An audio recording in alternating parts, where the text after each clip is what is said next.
Hey guys, it's Childish, so welcome back to the channel. In today's video, we're going to do a monster review for you because we got some new units in the mix here, Centaur Knight and the Arcane Weapon, and I want to rank them like I have in the past to kind of give you an idea of what I'm feeling for these units moving forward. So before we get into that though, thank you guys so much for your support. I appreciate you guys clicking on the video as always. If you want to see more content down the road, you don't know what to do. Like the video, subscribe to the channel, and of course hit the notification bell so you guys know when the next video drops. We will be starting out with our 4-star category, the Centaur Knights, and as you guys might have guessed if you already looked at these specific units, we have, without question, some units that obviously look to be very, very good on paper and some that don't look to be very, very good on paper. Okay, I'm going to start out with the Wind one here, okay, the Wind Centaur Knight. Folus, I don't know how to pronounce it right. Let's just talk about the first skills in general. Basic skill, stun mechanic, 30%. Obviously, that's really great. We do have quite a handful of 5-star counterparts that have the stun mechanic that we take advantage of, so this is going to be nice. Skill 2, triple spear spike, multi-hidden ability with the braining and the attack speed. I do like that combination on the skill, so it's good to have that. But the last skill here, Spear of Tenacity, passive, providing basically damage proportionate to enemy smash HP. So it's the regular damage that we got going on here, but the additional damage that we'll be getting from the max HP, and of course even more damage when we're going up against boss battles. So again, when you think about this particular one here, obviously this is going to be just another big, strong, boss killing unit right there. But again, it's outrageously niche, and so when I think about the versatility of this unit, I feel like we already have, in comparison to some of the other units that we currently have in the lineup, I think that the big component of this unit is not going to be as exciting because we already have some really good 4-star and 5-star counterparts that we're already utilizing. Some unique mechanics out there that provide really good damage, similar to that. So for me, while it can probably do some good damage, and maybe the multipliers are going to be good given how that passive is worked or written, I still think out of the 3 main elements, it's going to sit at that top 3. It's going to sit at that 3rd place here, okay? Next, moving on, I'm going to go from basically right to left, and it's because of that fact that I ranked them that way. All right. Again, we already know about the piercing rust, but this one particularly here obviously gets a little bit of nod because I believe when we talk about the wind one here versus the water one, I think I got to give the edge to the skill 2 on the water one here, Rotus. Having another unit out there for Oblivion is going to be obviously amazing because we just got so many units that are outrageously strong in this lineup that are basically built on passives, right? So any opportunity to go ahead and counteract that is going to be good. And as you guys can see, it is a fairly reliable skill, being able to cap it off at 100% chance when you get this one maxed out. 3rd skill, again, we have the another kind of death prevention with a counterattack here.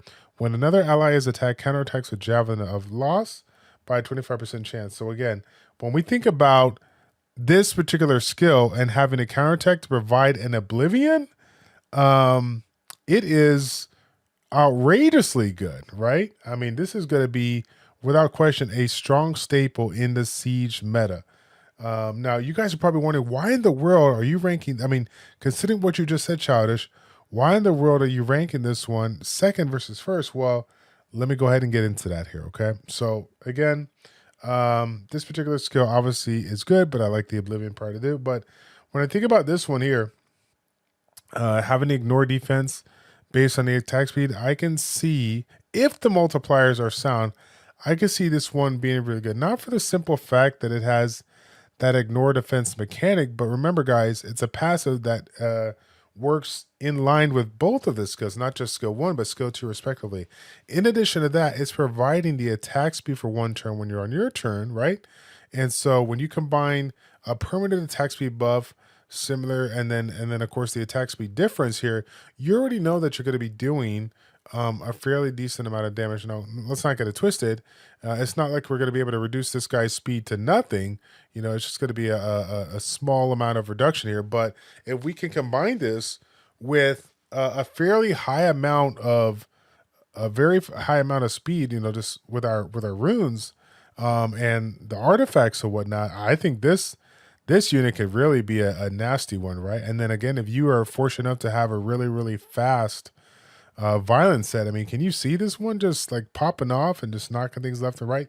Again, it was a really close one here because of how good this one is. This one just looks so good for Guild War defense, siege defense, and so on and so forth, right?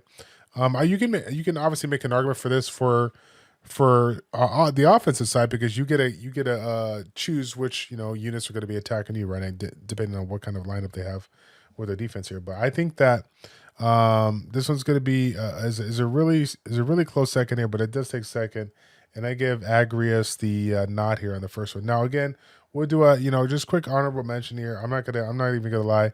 I was a little disappointed when I saw the Light Centaur Knight Chiron. Okay, obviously, I like both versions of the skills, the Oblivion skill as well as the Triple Spirit Spike. But this to me just sounds a little lazy for a 4-star element. Obviously I like units that snipe, but I feel like they could have done a little bit more for this one coming out of the gate. Critical rate by 3 turns. I mean, it's just so easy for us these days to have to be able to get ourselves a fair amount of critical rate. The only thing that, gets me excited is the fact that maybe people can kind of do what they do with, their R5s or whatnot, where they can now, instead, they have like a good, 100% critical rate, 200 plus critical damage set. Maybe now, because he has the permanent critical rate buff there, he can they can essentially get a little bit more value by min-maxing their runes and getting maybe a little bit more critical damage, because they don't have to rely on critical rate, as much. They know they're going to get it through the skill. So yeah, maybe you can get a little more value out of that. But again, I think that it's just not. It just doesn't do enough for me there. Again, who knows? Maybe I get lucky, pull it, and start sniping stuff left and right. It's whatever. But I wish I saw more than just a sniping unit in an LD lineup, because they are rare. Okay. So again, we got the Oblivion on here, which is why I like the dark one over the light one. And then, of course, we have that same kind of mechanic when it comes to the attack speed, multi-hidden ability, doing damage based on attack speed. Then it's going to decrease the attack speed for 2 turns and provide continuous damage with the decreased attack speed here. So I'm a big fan of this, because that can stack for a lot of continuous damage. And again, we got multi-hitting abilities, right? So yeah, multiple chances to get those debuffs on here. Okay, moving on. Let's go to the arcane weapon. Again, we have really cool look here. By the way, I love this like mechanical arms and stuff like that. I feel like I've seen that in other games, but I'm glad that they kind of incorporated it in this one here. Let's take a look. So in this one in my lineup, this is something that we actually talked about on stream, but if I recall correctly, I have the Cynthia at 3rd place. Now, taking a look at it once again, this is the first time that we're taking a look at it on the channel. Glancing for 2 turns with a 50% chance. Nothing wrong with that. Glancing's fine. Skill 2, reliable stun, AoE stun, because if you, it's only 50%. Goes up to 70%, but when you have a harmful effect on, you get that stun chance for a 100% chance. Now, obviously there'll be that 15% resistance, right? I'm not really sure about that, but I don't know if it still goes for the accuracy resistance check there, but it is nice to see a mechanic built in to have a little bit more reliable stun. And then mind you, an AoE stun, right? But I think this one kind of fell through. And again, it's just my personal opinion. I can see people make an argument for this, but the fatal damage when it comes to, right, harmful effects removed, mechanical frame comes in, and then we have the Rending Claw, which is kind of like the homunculus, where when it dies, it kind of stays alive for 2 turns and has an additional component to it where we have the immunity against the inability effects here. But there are a couple of things about it. You got you cannot be defeated while the effect lasts, but you will die once the effects end. Oh, sorry, you cannot counterattack or attack together, which is, obviously okay. But I think that when it comes to 5-star units out there, there are a lot of units that we have, that have some kind of fatal damage or whatnot here. But what's the motivation to take this one out outside of a potentially like stunner? Like, I don't think that this unit has enough in its kit to where I would be super concerned about getting rid of this right away. So when I think about other units out there versus this particular unit, I don't know how much it's going to pose as a threat. But let's not get it twisted. out of the new units out there, if you could find something to synergize with this, there's obviously some added value because we do have the attack speed universal for 24%. So we can't really get mad because it does have the speed lead, but when I look at the other three or the other two versus this one, I put this one as a rank 3. Again, feel free to leave a comment in the comment section down below. Let me know what you guys think about that. And we'll move on to the next one here. Now, next one is going to be Daisy for me. Daisy, again, glance on the first skill. We got the a unique skill that I do like as far as the arcane weapons that do have this one. Multi-hitting ability removes beneficial effects, defense breaks, and skill cooldown reduction. People might think this is broken at first, but I think because of the fact that the defense and skill cooldown is not going to be as reliable, I think it's at a pretty good place.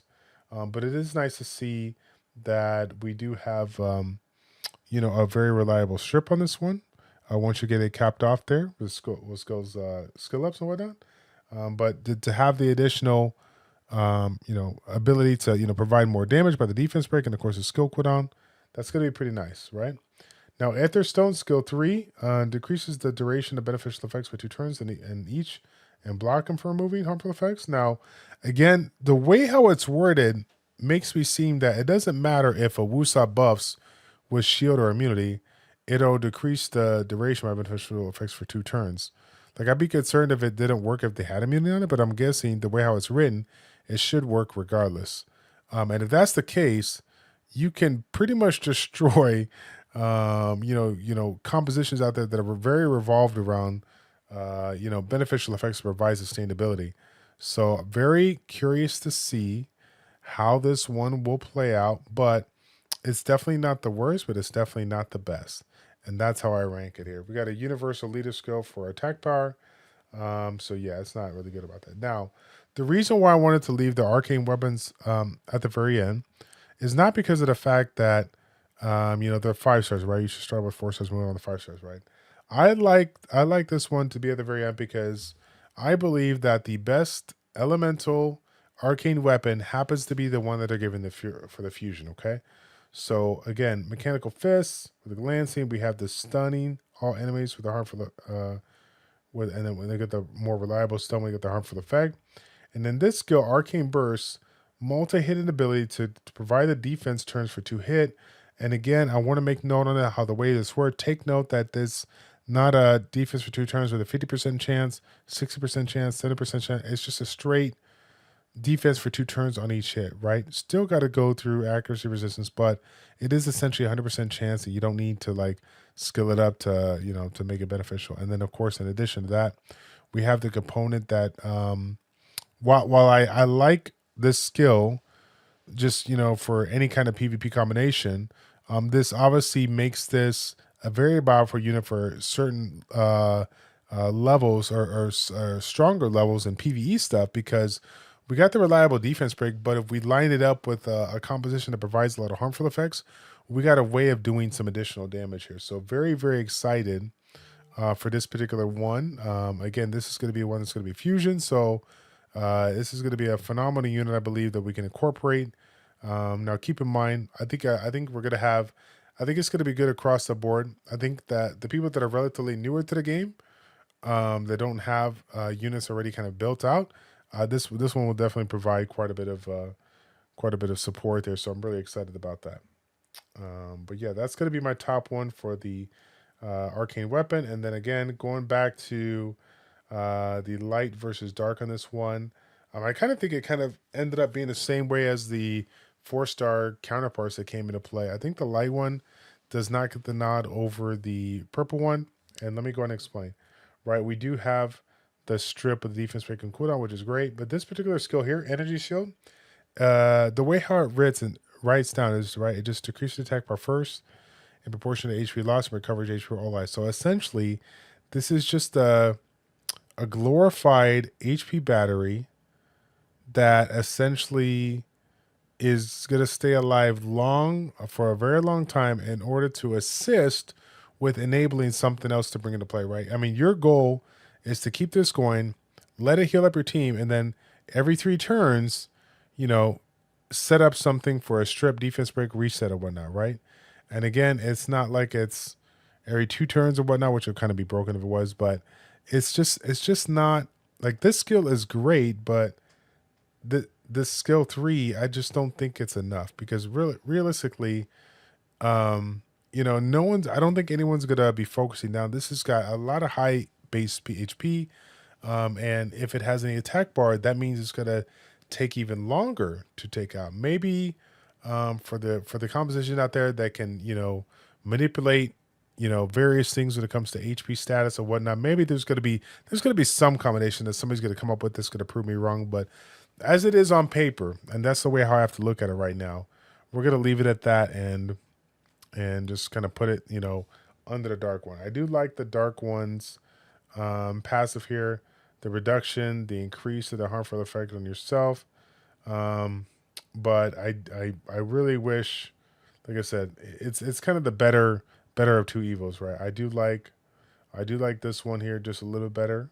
But the light one there, I think it needs a little bit more love. Needs a little rework or something like that. But we'll have to just wait and see what people come up with. But yeah, either way, guys, I mean, super excited to see these units in play and very excited for all of you guys that have been saving up your scrolls. If you're one of those people out there that have scrolls and want to get in summoned either on a video or live on stream, feel free to reach out, childish402@gmail.com, subject line subscriber summons. I'll be more than happy to connect with you so we can get you on board and try to get you some of these new Nat 5s. Thanks again for watching. Like, comment, subscribe, and we'll see you guys on the next one. Take care.